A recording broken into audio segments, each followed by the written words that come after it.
اعوذ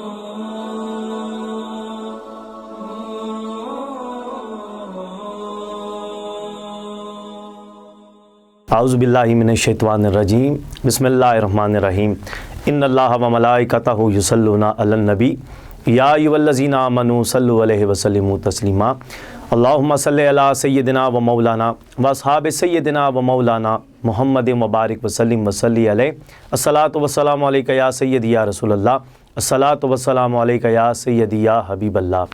جی ناظرین، میں ہوں آپ کا میزبان عباس علی اشرف عبیدی۔ آج اس خوبصورت پروگرام میں الحمدللہ شب برات کی خصوصی ٹرانسمیشن جو ہے دیسی ٹی وی نیوز USA آپ کے لیے لے کر آیا ہے، جس میں الحمدللہ ہم جو ہے شب برات کی فضیلت جانیں گے، اس کی اہمیت جانیں گے، اور یہ جانیں گے کہ اس دن بابرکت رات میں ہمیں کون سے ایسے عمل کرنے چاہیے جس سے اللہ پاک ہم سب سے راضی ہو جائے۔ جی ناظرین، اللہ پاک قرآن مجید فرقان حمید میں ارشاد فرماتا ہے وَمَا خَلَقْتُ الْجِنَّ وَالْإِنسَ الا لیعبدون، میں نے تمام انسانوں اور جنوں کو صرف اپنی عبادت کے لیے پیدا کیا۔ آئیے پروگرام کو آگے لے کر جاتے ہیں۔ آج اس ہمارے اسٹوڈیو میں جو ہے ہمیں جن مہمانوں نے جوائن کیا ہے میں ان کا تعارف کرانا چاہوں گا۔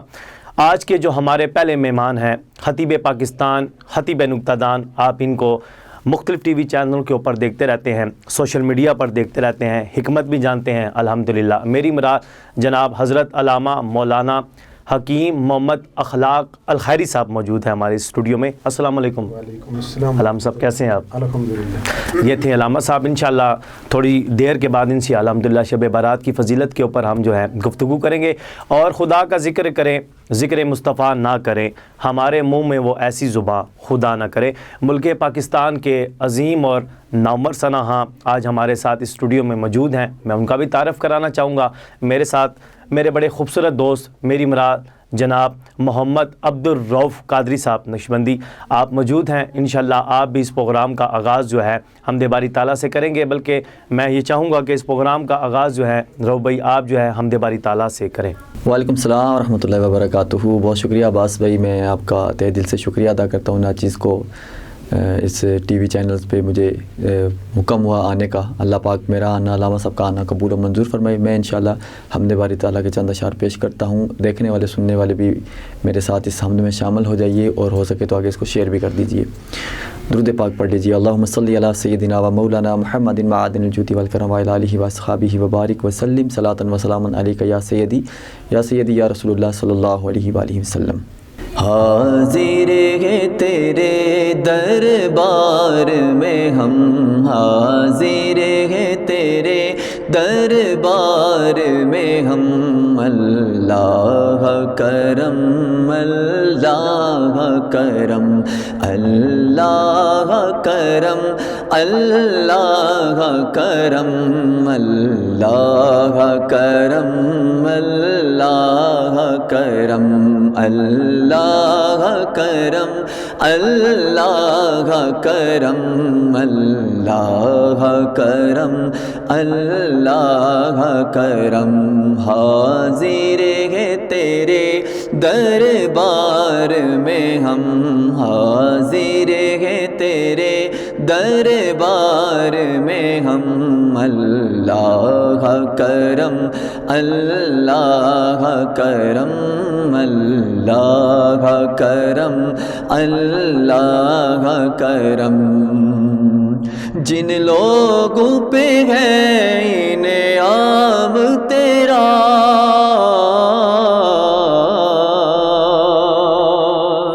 جن لوگوں پہ ہے انعام تیرا، ان لوگوں میں لکھ دے نام میرا، ان لوگوں میں لکھ دے نام میرا،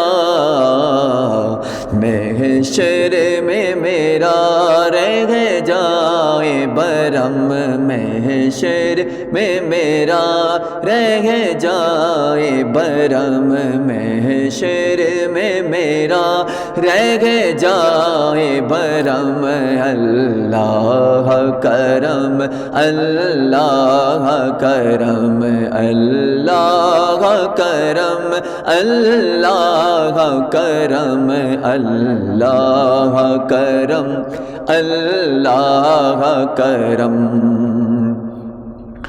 میری آنے والی سب نسلیں میری آنے والی سب نسلیں تیرے گھر آئیں تیرا در دیکھیں تیرے در آئیں تیرا گھر دیکھیں اسباب ہو ان کو ایسے بہم اسباب ہو ان کو ایسے بہم اللہ کرم اللہ کرم اللہ کرم اللہ کرم حاضر ہے تیرے دربار میں ہم حاضر ہے تیرے دربار میں ہم اللہ کرم اللہ کرم ہر سال طلب فرما مجھ کو ہر سال طلب فرما مجھ کو ہر سال وہ شہر دکھا مجھ کو ہر سال وہ شہر دکھا مجھ کو ہر سال طلب فرما مجھ کو ہر سال وہ شہر دکھا مجھ کو ہر سال کرو میں طواف حرم ہر سال کرو میں طواف حرم اللہ کرم اللہ کرم حاضر ہے تیرے دربار میں ہم حاضر ہے تیرے دربار میں ہم اللہ کرم اللہ کرم. جی ماشاءاللہ جزاک اللہ. یہ تھے عبدالرؤف قادری صاحب بڑی خوبصورت انداز میں جو ہے حمد باری تعالیٰ کے جو ہے اشعار پیش کر رہے تھے. اللہ پاک آپ کی آواز میں جان میں عمر میں ایمان میں مزید برکتیں اور عفتیں عطا فرمائے. آئیے جلدی سے میں چاہوں گا کہ آج بڑا خوبصورت ٹاپک ہے. یہ وہ رات ہے جس میں اللہ تعالیٰ فرماتا ہے کوئی مجھ سے بخشش کا طلب ہے کوئی بخشش مانگنے والا جس کو میں بخش دوں, ہے کوئی اولاد مانگنے والا میں اولاد عطا فرماؤں, ہے کوئی مصیبت زدہ ان کی مصیبتوں کو دور فرماؤں. آئیے مہمان اپنے حضرت علامہ مولانا اخلاق الخیری صاحب آپ کی جانب بڑھتے ہیں. اور علامہ صاحب آپ سے میرا پہلا سوال یہ ہے کہ شب برات کو شب برات کیوں کہا جاتا ہے, یہ ہمارے ناظرین کو بتائیے. بسم اللہ الرحمن الرحیم. سب سے پہلے میں آپ کا اور آپ کی پوری ٹیم کا شکریہ ادا کرتا ہوں کہ آپ نے مجھے یہاں پر آنے کا موقع دیا ہے جزاک اللہ. اور شب برات کے حوالے سے ناظرین کو آپ نے سامعین کو آپ نے سننے کا موقع دیا ہے. جی. آپ نے یہ سوال کیا ہے کہ شب برات کو شب برات کیوں کہا جاتا ہے. دیکھیے اس کو آسان لفظوں میں اس کا میں آپ کو 2 لفظوں میں جواب دوں نا تو وہ یہ ہے کہ اس رات اللہ رب العالمین اپنے حبیب کے امتیوں کو جہنم سے آزاد کرتا ہے. سبحان اللہ سبحان یعنی اللہ. بارات شب کو جی رات کہتے ہیں, رات کو شب کہتے ہیں, رات کو شب. اور برات کا معنی آزاد کر دینا. یعنی جو لوگ اللہ کی عبادت کرتے ہیں, توبہ تائب استغفار کرتے ہیں اس رات کو, تو اللہ رب العالمین انہیں جہنم سے برات یعنی آزاد کر دیتا ہے اور وہ جہنم سے نکل کر جنت کے مستحق بن جاتے ہیں.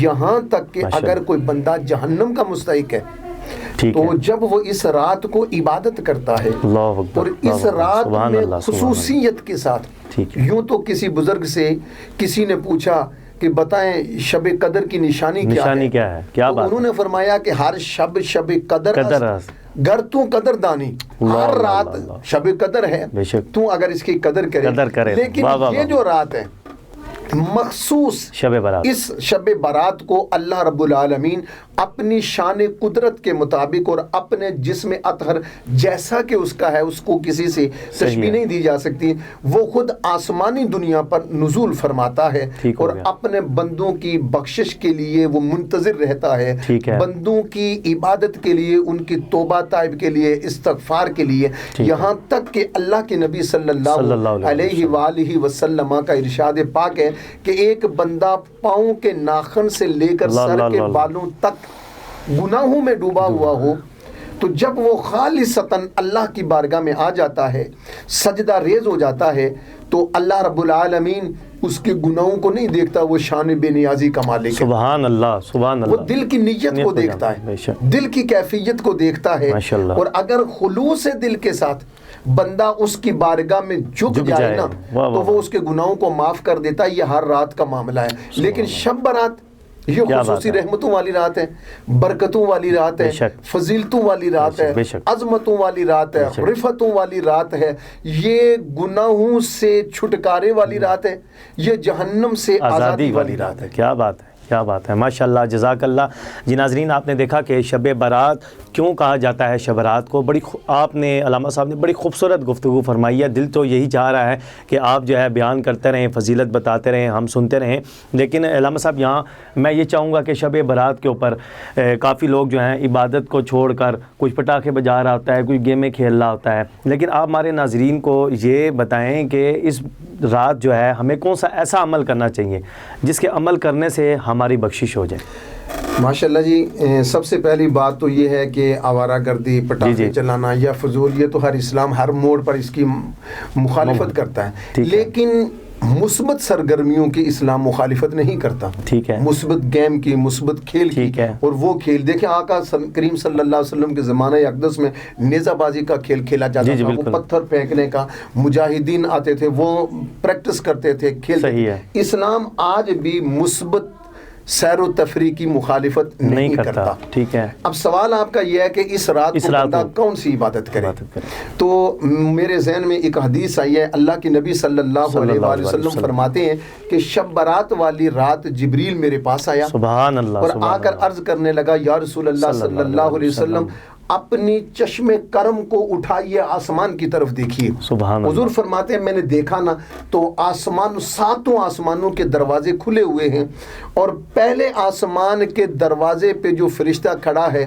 وہ ایک ندا دے رہا ہے، وہ کہہ رہا ہے کہ طوبیٰ لمن یرکع فی ہذہ اللیلہ، سعادت مندی ہے اس بندے کے لیے کہ جو آج کی رات رکوع کرتا ہے۔ دوسرے آسمان کے دروازے پہ کھڑا فرشتہ آواز دے رہا ہے، ندا کر رہا ہے، اعلان کر رہا ہے کہ طوبیٰ لمن یسجد فی ہذہ اللیلہ، بابرکت ہے وہ بندہ، خوش بخت ہے وہ بندہ جو آج کی رات سجدہ کر رہا ہے۔ کیا بات ہے۔ تیسرے آسمان کا فرشتہ جو ہے وہ دروازے پہ کھڑا ندا دے رہا ہے کہ طوبیٰ لمن یذکر، طوبیٰ للذاکرین فی ہذہ اللیلہ، سعادت مند ہیں وہ ذکر کرنے والے کہ جو آج کی رات اللہ کا ذکر کرتے ہیں۔ چوتھے آسمان کا جو فرشتہ ہے وہ آسمان کے دروازے پہ کھڑا آواز لگا رہا ہے کہ طوبیٰ لمن بکی من خشیۃ اللہ، مبارک ہو اس بندے کے لیے کہ جو آج کی رات یعنی شب رات کی رات اللہ کے خوف سے آنسو بہا رہا ہے۔ اگلے آسمان کا آسمان کے دروازے پہ فرشتہ کھڑا ندا دے رہا ہے، آواز دے رہا ہے کہ طوبیٰ لمن قرأ القرآن فی ہذہ اللیلہ، مبارک ہو اس شخص کے لیے کہ جو آج کی رات اللہ کے مقدس کتاب یعنی قرآن حکیم کی تلاوت کر رہا ہے۔ ساتویں آسمان کا فرشتہ ندا دے رہا ہے طوبیٰ لمن دعا ربہ، خوش بخت ہے وہ بندہ جو آج کی رات اللہ کی بارگاہ میں دعا کر رہا ہے۔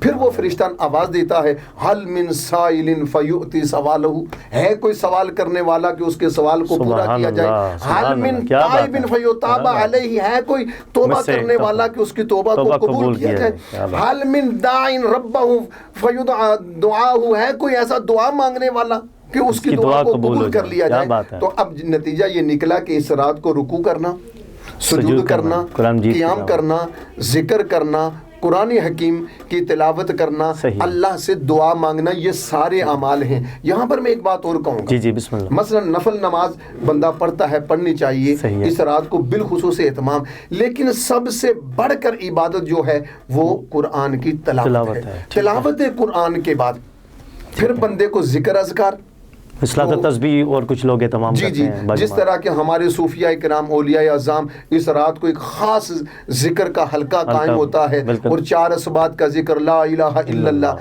پھر اسبات کا ذکر الا اللہ، پھر عروجی ذکر اللہ، اس میں ذات کا، اور پھر فرشتوں کا ذکر اللہ۔ یہ اللہ کے ولیوں کا ایک طریقہ ہے۔ تو یہ ذکر کرنا، یہ خصوصیت کے ساتھ اس رات کو ذکر کرنا چاہیے، اور اس رات کو زیادہ سے زیادہ عبادت کرنی چاہیے، زیادہ سے زیادہ نوافل اس رات کو ادا کرنے چاہیے۔ ماشاءاللہ علامہ صاحب، بڑی خوبصورت آپ نے بات کی۔ تو علامہ صاحب ہمارے ناظرین کو یہ بھی بتا دیں کہ اس رات جو ہے روزہ جو ہے رکھنے کی فضیلت بھی بتا دیں کہ اس رات کچھ لوگ کہتے ہیں روزہ نہیں رکھنا چاہیے، کچھ کہتے ہیں رکھنا چاہیے، اس کا کتنا درجہ ہے، کتنا ثواب ہے، کیا مراحل ہیں؟ دیکھیں، یہ تو آپ نے ہر بندے نے یہ حدیث سن رکھی ہے کہ اللہ کے نبی صلی اللہ علیہ وآلہ وسلم ماہ رجب شعبان میں کثرت کے ساتھ روزے رکھتے تھے، بالکل، اور پھر رمضان المبارک میں تو خیر وہ تو روزے فرض ہیں، اور آقا کریم علیہ الصلوۃ والسلام رجب میں روزے رکھتے، پھر شعبان میں روزے رکھتے، اور رجب اور شعبان کے عام روزوں کی بڑی فضیلت حدیث میں آئی ہے۔ اللہ کے نبی نے بہت ساری فضیلتیں بیان کی ہیں،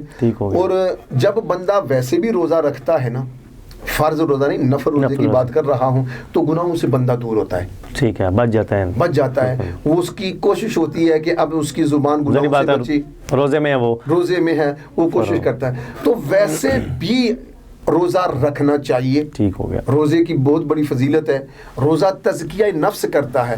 اب رہا جہاں تک اس بات کا سوال کہ کیا شب برات کو روزہ رکھنا چاہیے یا نہیں، تو پہلے تو میں نے عرض کر دیا ہے کہ رجب میں اور شعبان میں کثرت سے روزے رکھنے چاہیے۔ ہمارے اسلاف کا یہ معمول ہے کہ وہ رات بھر عبادت کرتے تھے، صبح سحری کرتے ہیں، اور پھر سحری کے بعد یعنی لوگوں کو بھی ہمارے یہ جو صوفیاء کرام اپنے آستانوں پہ پوری رات شب بیداری ہوتی ہے، اور پھر صبح اہتمام کے ساتھ سحری کا ہوتا ہے، اور لوگوں کو اس طرف مائل کرتے ہیں۔ دیکھیں، جہاں تک یہ کہا جاتا ہے کہ روزہ نہ رکھیں یا اس رات کو عبادت نہ کریں، تو یہ میں سمجھتا ہوں، میری ذاتی رائے یہ ہے کہ یہ امت کو نیک اعمال سے دور کرنے والی بات ہے۔ رات کو عبادت کرنی ہے، ذکر خدا کا کرنا ہے، قرآن پڑھنا ہے، تلاوت کرنی ہے، توبہ طائب کرنی ہے، دعائیں مانگنی، اور بالخصوص اس رات کو قبرستان پر جانا آقا کریم علیہ الصلوۃ والسلام کی سنت ہے، جیسا کہ وہ مشہور واقعہ ہے کہ ام المومنین حضرت عائشہ صدیقہ رضی اللہ تعالی عنہا حضور کے قدموں کے نشان پہ تلاش کرتی ہوئی، خوشبو تلاش کرتے ہوئے جنت البقیع میں پہنچ گئے، تو حضور نے فرمایا کیا سمجھتے ہو کہ اللہ کا نبی تمہارے پر زیادتی کرے گا؟ فرمایا نہیں یا رسول اللہ، میں آپ کی تلاش میں آئی ہوں کہ آپ کہاں پہ؟ فرمایا آج کی رات شب برات کی رات ہے۔ اس رات کا جب پھر جو لوگ اہتمام کرتے ہیں نا، وہ اس لیے کہ اس رات کو کہتے ہیں کہ اللہ رب العالمین رزق کا اہتمام فرما دیتے ہیں، ایک سال کا، پورے سال کا، اگلے سال تک، اور پھر کس نے زندہ رہنا ہے، کس نے مر جانا ہے۔ تو یہ بھی اللہ کے نبی کا فرمان ہے کہ میں یہ چاہتا ہوں کہ جب اگلے رزق لکھا جائے یا اگلی زندگی یا موت لکھی جائے تو اس وقت میں روزے کی حالت میں ہوں، اس لیے میں روزہ رکھتا ہوں۔ ماشاءاللہ، اس لیے اس کی یہ فضیلت ہے اور روزے رکھے جاتے ہیں۔ تو دوسرا یہ علامہ صاحب کے لوگ کافی قبرستان جاتے ہیں اور اس دن دعاؤں کا اہتمام بھی کرتے ہیں مرحومین کے لیے، ماشاءاللہ، اور کافی جگہوں پر دعائیں ہم اکثر جاتے ہیں، لوگ کہتے ہیں شب رات ہیں، فوت کی ہوگی دعا کریں، تو یہ بھی ٹھیک ہے مطلب عمل؟ دیکھیں، میں تو پہلے عرض کر چکا ہوں کہ شب برات کی رات حضور صلی اللہ علیہ وآلہ وسلم جنت البقیع میں تشریف لے گئے، ٹھیک ہے، اس سے بڑھ کر اب آگے کوئی گنجائش رہتی ہی نہیں، کسی دلیل کی ضرورت ہی نہیں ہے کہ ہمیں اسوہ رسول سے یہ بات ملتی ہے۔ ویسے بھی آقا کریم علیہ الصلوۃ والسلام کا فرمان ہے کہ قبرستان میں جایا کرو، موت یاد رہتی ہے، شہر خاموشاں کا چکر لگایا کرو، اور پھر امت کے لیے یہ امت مرحومہ ہے، ٹھیک ہے، یہ گناہوں کے ساتھ قبروں میں جائے گی، باہر نکلے گی، ان کے ذمہ ایک گناہ بھی نہیں ہوگا، گناہ معاف ہو جائیں گے۔ تو پوچھا گیا یا رسول اللہ کیسے؟ فرمایا یہ میری امت کے جو مرحومین ہیں نا، ان کے پیچھے جو لواحقین رہ جاتے ہیں، جب وہ ان کے لیے دعا کرتے ہیں تو اللہ پاک ان کو وہ گناہوں کے ساتھ قبر میں جائیں گے، اللہ انہیں گناہوں کے بغیر قبر سے اٹھائیں گے۔ اور اس رات کو تو جب آقا کریم علیہ الصلوۃ والسلام خصوصیت کے ساتھ جنت البقیع میں تشریف لے کے گئے ہیں، تو پھر تمام مسلمانان عالم کو چاہیے کہ شب برات کی رات کو دعاؤں کا اہتمام کیجیے، قبرستان میں لازمی جائیں، اپنے آبا و اجداد کی قبروں پہ جائیں اور جا کر وہاں پر دعا کریں، مسلمانوں کے لیے دعا کریں، اللہ ہمیں ایسے عمل کی توفیق عطا فرمائے۔ آمین۔ علامہ صاحب دوسرا یہ بتا دیں کہ خواتین جو ہیں وہ قبرستان جا سکتی ہیں؟ کچھ بعض اوقات مطلب سننے کو آتا ہے کہ خواتین نہیں قبرستان جا سکتی، تو اس دن رات بھی جو ہے خواتین قبرستان جا سکتی ہیں؟ آقا کریم علیہ الصلوۃ والسلام جب اپنے روضہ اطہر میں مدفون ہوئے نا، اس کے بعد تاجدار صداقت جناب سیدنا صدیق اکبر رضی اللہ تعالی عنہ آپ گئے، تو ام المومنین حضرت عائشہ صدیقہ رضی اللہ تعالی عنہ آپ جاتی دعا کرتی، لیکن جب سیدنا عمر فاروق رضی اللہ تعالی عنہ وہاں پہ دفن ہوئے تو ام المومنین جناب سیدہ عائشہ صدیقہ رضی اللہ تعالی عنہ آپ پردہ کر کے جاتی۔ پوچھا گیا ام المومنین یہ کیا؟ فرمایا اب پہلے میرے شوہر نامدار تھے، میرے والد گرامی تھے، ان سے میرا پردہ نہیں تھا، اب جناب عمر آ گئے ہیں تو ان سے میں پردہ کر کے جاتی ہوں۔ جہاں تک جانے یا نہ جانے کا سوال پیدا ہوتا ہے، قبروں پر جانے کی ممانعت نہیں ہے، لیکن جس وجہ سے ممانعت ہے یہ بتایا جاتا ہے، مثلا جو جہاں پر میلے ٹھیلے لگتے ہیں، لوگوں کا بہت زیادہ رش ہوتا ہے، ہجوم ہوتا ہے، وہاں پہ عورتوں کو منع کر دیا گیا، جس طرح کہ اسلام میں اجازت ہے یہودیوں اور عیسائیوں کے ذبیحہ کھانے کی، لیکن حکمت کے پیش نظر علماء کرام نے منع کر دیا کہ ان کا ذبیحہ مت کھاؤ۔ اسی طرح خواتین کو اس شر سے بچنے کے لیے منع کر دیا گیا ہے، باقی تنہائی میں قبرستان میں جانا ان کے لیے ممانعت نہیں ہے، جائیں دعا کریں اور واپس پلٹ آئیں، جہاں وہ کیفیت ہے اس میں منع علماء کرام نے کیا ہے۔ ماشاءاللہ ماشاءاللہ، جزاک اللہ۔ جی ناظرین، یہ تھی آج کی خوبصورت دیسی ٹی وی نیوز USA کی طرف سے شب برات کی ٹرانسمیشن، جس میں علامہ محمد اخلاق حکیم الخیری صاحب نے بڑی اچھی گفتگو جو ہے فرمائی شب برات کے متعلق، بخشش کے سبب، قبرستان کے متعلق، دیگر جتنے بھی سوالات ہیں۔ اللہ پاک سے دعا ہے اللہ پاک ہم سب کو اس دن میں اپنا مواظبہ کرنے کی توفیق عطا فرمائے، اور اللہ تعالی ہم سب کو نیک کام کرنے کی توفیق عطا فرمائے۔ اور علامہ صاحب، میں آپ کا آخر میں دوبارہ جو ہے نہایتی اپنی جانب سے اور اپنی پوری ٹیم دیسی ٹی وی USA کی جانب سے آپ کا تہہ دل سے شکریہ ادا کرتا ہوں کہ آپ نے قیمتی وقت نکالا اور آپ یہاں حاضر رہے۔ اللہ تعالی ہم سب کو ان باتوں پر عمل پیرا ہونے کی توفیق عطا فرمائے۔ پروگرام کا وقت ختم ہوا جاتا ہے، دیجیے اپنے میزبان عباس علی اشرف کو اجازت، اور آخر میں ہمارے ساتھ میرے آقا علیہ الصلوۃ والسلام کے عظیم اور خوبصورت سنہا عبدالرؤف قادری صاحب موجود ہیں۔ میں آپ سے التماس کروں گا کہ آپ آخر میں نعت رسول مقبول صلی اللہ علیہ وآلہ وسلم کا نذرانہ پیش کریں۔ درود پاک پڑھ لیجئے۔ میں انشاءاللہ کلام کے چند اشعار پیش کرتا ہوں۔ اللہم صلی علی سیدنا و مولانا محمد وعدل الجود والکرم وعلی آلہ واصحابہ وبارک وسلم صلاۃ و سلاما علیک یا سیدی یا رسول اللہ صلی اللہ علیہ وسلم۔ تو شاہ خوبا